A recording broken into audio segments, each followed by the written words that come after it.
If I peel orange for you, you heal.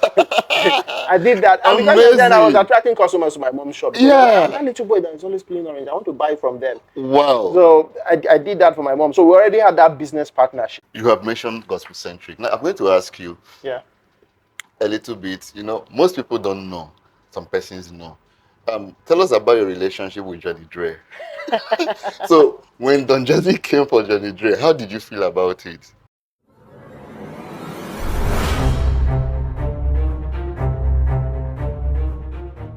I'll try as much as possible to see what I can do for you. But mind you, I was also helping her in her shop because I was helping sometimes, those seasonal market, if it's corn season, you are roasting corn. If it's orange season, you are selling orange. I Mm. did all that for my mom. So we had that business So partnership. look at you. So you Ah, roasted corn. yeah. If I peel orange for you, you heal.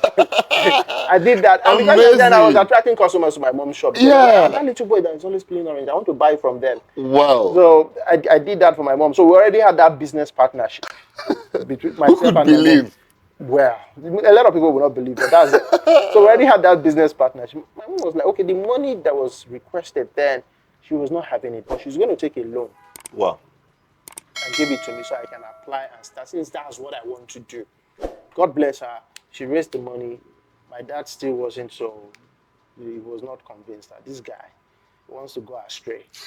So I applied for it, then started the apprenticeship, did some months, okay, started picking. Mm. So from there, you don't turn Oga senior boy. So it means production, you have to be the one spearheading it. Yeah. So from there, I started gaining experience. Even Wow. after I felt, okay, I've learned the basics, but I still wanted more. So I was handling some productions for the company then, Guvenchi Vision. It was around Akpakpava then, way back. And sometimes I would not have money to pay my fare from the house to the shop. I have to trek. They get away with the maneuver, and last you go reach house. So we did that for some months, and I discovered, okay, now that my skill is good enough, I still don't want to leave. I also want to be working with you because, mind you, I felt I still needed more Exposure. experience, and then to sharpen my skills, I'll need a laptop. Where's the money to buy the laptop? Back to my business partner again, my mom. I went to her, mommy, I need a laptop, oh, but there's no money. My dad, not carry that juice near me. I went to my mom. The money was still not there. She borrowed, I remember, 75,000 to get me my first Toshiba laptop. Wow. So when I got that laptop, that was how I was able to get my first production job. It was a burial for 7,500. I traveled to Agbo. That was where I did the job. And I know I slept on Okada because outside the compound there's one Okada. That was where I slept till the following morning. You Because, didn't fall down. no, I didn't fall. I arranged my camera bag. You know this hand. You arrange the camera and rest your head there. Yeah, interesting story. Wow. So that was the first job I did, and it was from that the profit I made because I had to get my boss's camera to go shoot the work. Mm. I think I rented the camera for 1.5. So there was some money remaining on top of it, and it was that same from that same job I bought my first modem. Mm-hmm. Mm-hmm. Most of the younger generation don't You know, they understand. don't We, understand we modem. used to use model before MiFi, before Smart Boss, and all that It was stuff. from So there I bought my first yeah, you modem. just reminded me. Yeah, We used to use so modem you say that you don't year. say because then I bought my first modem. So Yeah, interesting. because I've always been a researcher Mm. Yeah. till date, I like to research. So the internet, when the internet came out there, uh, like okay, I need to also explore and also acquire skills from the internet. Then I bought the modem to also sharpen my skills because then my boss, Guvenchi, then was always on the internet doing research on how to sharpen his skills. So if he was more like an inspiration. And if he's doing this, there's also need for me now that I have a laptop. Yeah. If I get home, I can once in a while go on the internet and do a research. And from doing that, okay, because I was always on the internet, there was this need. I think Jam would they just started doing online registration. I don't know if it was that year it started, but I know it was that Mm. period. that it started. And okay, since I have a modem, and most of you, instead of going to the cafe to spend money to do your registration, if you have 150 naira, give it to me. I'll do your registration for you. But if, what you can do in order for me to accept the 150 naira, get as much people as you can. Put the money together. I'll gather everybody and just register everybody in As a one night. businessman. So I did that. So the internet was like a safe space for me to also. So by then I was already exploring that there's a whole lot you can do On this space. in this space, in this internet to at least make some money for yourself. So Wow. that was how my first encounter with the internet, came about in terms of making money. Right. I did that for a while. Then after I worked with my boss for like a year, I felt okay, it's time to move on. Right? I've done what I could do here. He has taught me the basics, and whatever skill I've acquired is good if I take it to the next level by testing that skill, by applying for a job. And that was when I now applied for a video editing job. And then Lockdown Entertainment, I saw that they were doing music mix then on EBS. So Yes. one day after the program, I saw they were looking for a video editor. I'm like, okay. And I know once in a while, Mr. Ndibele was coming to the office where I was learning that production job. Then he comes once in a while. So I know there's already a relationship between him Mm, and mm, my former boss. yes. And mind you, if I wasn't loyal and fair to my former boss, I wouldn't be able to approach him to say, boss, I want to apply to your friend's company. Mm. And he will give me a note to say, go meet him, tell Tell him us I to sent you. send you. So relationship is also very important uh, in your journey, right? Relationship is very important. Don't burn bridges because Yeah. imagine if I didn't do well, I didn't have like a good relationship with. Yeah, it's okay to leave people, but it's how you live that Live. matters, right? Yeah. So when I went back to him, he was like, "Oh, tell Mr. Andibelo," I said. So when I got to the office, it was quite easy. I believe maybe other persons they've applied for that job. So when I got there and told Mr. Andibelo I'm from Polo Prevention, oh, my guy, yo, he taught you job. I said, yeah, okay, you're employed. Straight up. Resume the following day. I'm like, oh, okay. I went back immediately. I went back to my boss. I've gotten the job. I was like, oh, okay, good luck and everything. So the following morning, that was how my encounter. I met Mr. Andibelo and started working. I did close to, if not 10 years there, right? And during that period, I was handling production for Music Mix, handling production for Music Mix Special, all the programs. So I was, and that's the life I wanted to live. And now it's reality because being behind the scene, making things work has always been my desire. So handling production like that was a big deal for me. I felt like a big boy. I've arrived. So it was during that space or in that space, and I discovered that okay, there is more to this media and entertainment thing. Yeah. It's beyond just handling cameras and editing. There's more if you want to explore, and it was in that space I now started Gospel Centric in 2012. Mm. Now, why was gospel centric bettered? The entertainment space then was filled with secular content, and gospel music wasn't that loud as it is now.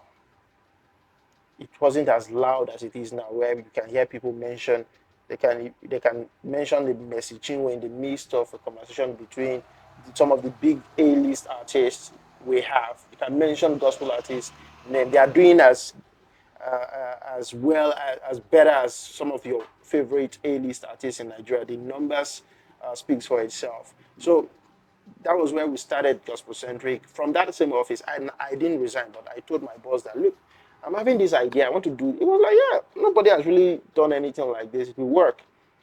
So I started Gospel Centric from Lockdown Entertainment. Wow. So I was a staff and also running my own thing uh, in Lockdown Entertainment. And from there, I also got involved with some other job while I was at Lockdown. Um, During the 2012 governorship election, I know sometimes, okay, this guy was involved. Yeah, I was basically the head of visual production for a particular candidate. And you know what that means. So I had to tell my boss that, look, these people approached me. Then again, sincerity and also trying to maintain Yeah. your relationship with people. I could have just one day tell him, because I not go dey work at the sick and then move to that Do camp. your thing. But I had to tell him I've been approached by this campaign organization. They want me to come join their media team as head of visual production. And it was like, okay. I was at first I was thinking in my head I already decided if he say no based on what they are paying me, because that was whatever they were going to pay within that space of 3 4 months I be was way huge. bigger what I earned the entire year. So I was like, if he's not just tell me, I'll just boom. I'll stick with him and not. But he will pay me over. That was what I said. Well, when I got to the office that morning and told him, I was like, oh, okay, that was good. But how we go take men down with office work? Because I still need you. I still need you here. I'm like, okay. So what will happen is whatever job we have in the office, you can give me. So it means I'll be working overtime. So once I finish there and I have a little space, I can quickly do office work. I was like, okay, you can go. Wow. So I was there making money. And you were also here making money. So I'm going to cut you on that Yeah, because you have mentioned gospel centric. Now I'm going to ask you yeah. a little bit. Most people don't know. Some persons know. Tell us about your relationship with Johnny Dre. So when Don Jazzy came for Johnny Dre, how did you feel about it? Okay, before Don Jazzy came for Johnny Drill, there were other persons that came for Johnny, Okay. right?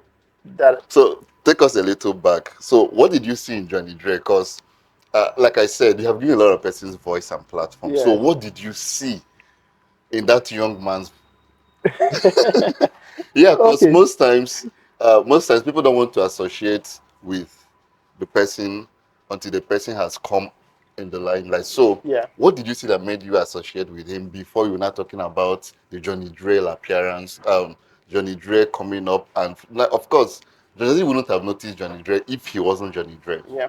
Okay. The thing is, for the records, I've always associated with artists that are not known. Yeah, I'm a talent manager, so sometimes if I discover that okay, this person has something special, I'm willing to give you my time. But it now depends on if you are ready to work with me. yeah, because yeah, ladies and gentlemen, I'm going to say this here. You don't want to know. Ndidi, there's a misconception, but the person said Ndidi too serious, but he's not really serious. Ndidi, when Ndidi is working, he's working.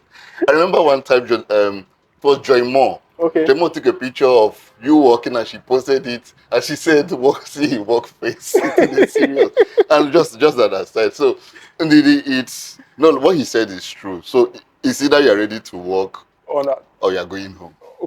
Go hard or go home. Yeah. That's how I operate. Now back to the Johnny issue, or Johnny story. The thing was, Johnny has actually been sending me mails before we met. Wow. Yes.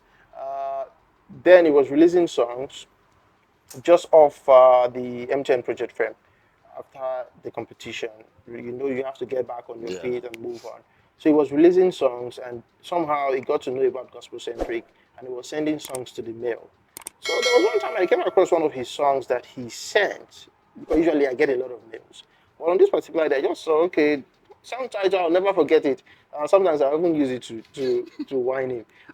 Not afraid is the title of the song. Guys, if you can hear me, go Google that song. Not afraid by Johnny Drill. Okay, this guy is come a long way. So when I saw it, I'm like, okay, let me just listen to it. When I listened to it, oh, it was kind of good, good song. And okay, I'll post it and share. So when I did it, I think he somehow noticed and kept sending mails to the email Amen. if he has a new content. And me, we were just because the plan was once we see an artist that is good, we'll give them Promoting. we'll give them the push. We don't have to call you to say give us money now. It was all about giving artists a platform. So we went ahead and started doing that. So we did that. We were already communicating via mail. Okay, not like we were communicating. I don't reply him. I just attend to the mail and then move on. So it got to one day. Uh, my boss, Mr. Andibelo, is he was one of the judges for a particular MTN Project Fame competition audition that they were doing around Airport Road, Constantia Hotel. So he called me and said I should come over. That he's there doing the audition. That I should just come around. He'd like to have me around. So I went there. So reaching there after the audition, so we were just talking. So a young guy walked up to him already from our communication, I think the face, Yeah, he has from the sent me artwork and stuff artwork, like that, so yeah. I could tell, oh, this guy is Johnny Dre. But usually, I don't introduce myself to artists.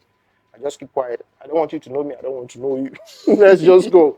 So as we were talking, he now held Johnny's hand. You know who this guy is? Johnny was like, no. They no guess. Johnny was like, at this one I was doing, and the people were No like, go there. because immediately sometimes they introduce you to this artist, Don't finish. it becomes a problem. And the guy was like, this is gospel centric. Johnny was like very excited. So we exchanged contact, and few weeks later, he reached out this time that look, he'd like to meet with me and have a one-on-one conversation. I could remember at that meeting in Lockdown Entertainment Studios. That was the first time we actually met, and he thanked me. Oh, he's been seeing my good work for his releases. He appreciates it so much, but he's looking at what he needs advice. What do I need to tell him on ways he can improve on his music production? I can get across more to people. So we had a conversation, and I remember after having that conversation, he now wanted me to. He wanted more. He wanted us to work together. I remember I charged Johnny 160,000 or 65,000.